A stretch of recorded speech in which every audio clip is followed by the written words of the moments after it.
Big boss Malayalam season 7-ൽ നിന്നും അഭിലാഷ് എന്നേക്കുമായി പുറത്തായിരിക്കുകയാണ്. Last നോമിനേഷനിൽ വന്ന 5 പേരായിരുന്നു. അഭിലാഷ്, ആദില, ജെസ്സിൽ, അക്ബർ, സാബുമാൻ. ഇവർ 5 പേരോടും ബിഗ് ബോസ് പറഞ്ഞ് ആക്ടിവിറ്റി ഏരിയയിൽ വരാൻ. അവർ വന്നു കഴിഞ്ഞപ്പം അവിടെ 5 ലൈനിലായിട്ട് ഒരു 5-6 കാർട്ടൂൺ ഇങ്ങനെ നിരത്തി വെച്ചിട്ടുണ്ട്. അപ്പോൾ ഒരു ബോക്സുകൾ. അപ്പോൾ ആ ബോക്സിൽ ചാടുമ്പം ആ ബോക്സ് പൊളിയുന്നവർ സേഫാവും എന്ന് പറഞ്ഞ് അങ്ങനെ ഇവർ 5 പേരും 5 ബോക്സിലോട്ട് ചാടി. ആദ്യത്തെ ബോക്സ് പൊളിഞ്ഞത് ജെസ്സിലിൻ്റെ ആയിരുന്നു. അങ്ങനെ ജെസ്സിൽ സേഫായി. അടുത്ത ചാടിയപ്പോൾ പൊളിഞ്ഞത് അക്ബറിൻ്റെയാണ്. അങ്ങനെ അക്ബർ സേഫായി. പിന്നെ ആദില ചാടി. ആദിലയുടെ ബോക്സും പിന്നെ ആദിലയും സേഫായി. അത് കഴിഞ്ഞ് ലാസ്റ്റ് അഭിലാഷും സാബുമോനുമായിരുന്നു ചാടാൻ നിന്നത്.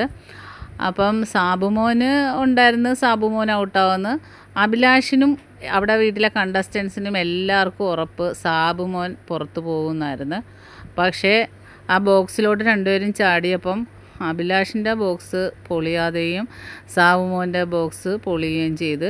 അപ്പോൾ വീട്ടിലുള്ളവരെല്ലാം കൂടെ പെട്ടെന്നങ്ങ് കൂവി വരെ പോയി. കാരണം സാബുമോൻ പോകുമെന്ന് പ്രതീക്ഷിച്ചിട്ട് അഭിലാഷ് പോയപ്പോൾ എല്ലാവരും ഞെട്ടിപ്പോയി. ആരും പ്രതീക്ഷിക്കാത്ത ഒരു കണ്ടസ്റ്റൻസ് ആയിരുന്നു ഇന്ന് പുറത്തായത്. അങ്ങനെ ഒനിയൻ സാബുമൊക്കെ ഭയങ്കര കരച്ചിലായിരുന്നു.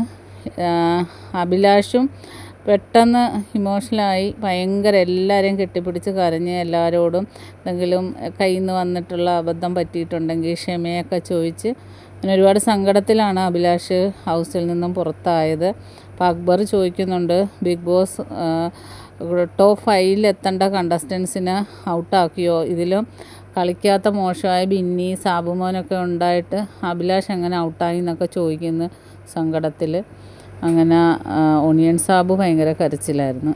അങ്ങനെ അഭിലാഷ് എന്നേക്കുമായി ഹൗസിൽ നിന്നും പുറത്തായിരിക്കുകയാണ്. ലാലേട്ടൻ്റെ അടുത്ത് എത്തിയപ്പോൾ ലാലേട്ടനോടും പറയുന്നുണ്ട്, ഞാൻ ഒരിക്കലും പ്രതീക്ഷിച്ചില്ല, പക്ഷേ ഞാൻ എല്ലാവരോടും സ്നേഹത്തോടെ തന്നെയാണ് പുറത്തിറങ്ങിയത് എന്ന് പറയുന്നു. ബാക്കി അപ്ഡേറ്റുമായിട്ട് വീണ്ടും കാണാം.